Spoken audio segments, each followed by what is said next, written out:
আসসালামু আলাইকুম ভিউয়ার্স। কিছু কিছু জিনিস বিক্রি করা নাজায়েজ এবং হারাম। আজ সেই সব বিষয় নিয়ে আলোচনা করব। নাজায়েজ কিছু বেচা কেনার মধ্যে রয়েছে: 1. পুকুর বা নদীতে থাকা অবস্থায় মৎস্য ক্রয় বিক্রয় করা। 2.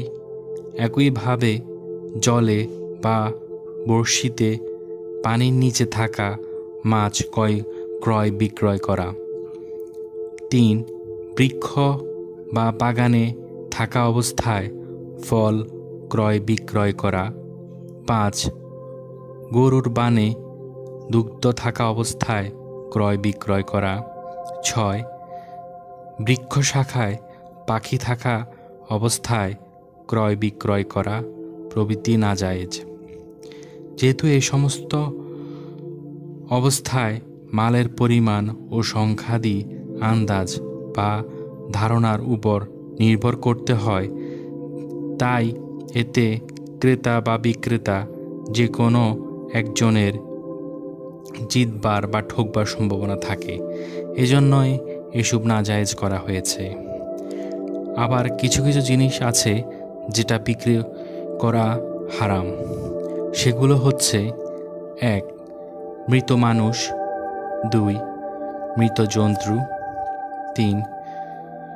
মৃত মানুষের চুল, নখ, হাড়, চামড়া, গোস্ত। 4. উহা ছাড়া শূকর। 5. কুকুর। 6. শৃগাল। 7. বিড়াল। 8. সাপ। 9. বিচ্ছু। 10. কচ্ছপ। 11. কাকড়া প্রভৃতি জন্তুগুলি কিংবা উহার মাংস প্রভৃতি। 12. মদ। 13. গাঁজা। 14. আফিম। এছাড়া পানি, আগুন এবং ঘাস বিক্রয় করাই জায়েজ নয়। যেহেতু এই বস্তুগুলো সর্বসাধারণের দাবি রয়েছে, তবে কাটা ঘাস বিক্রয় করা জায়েজ রয়েছে। আল্লাহ হাফেজ।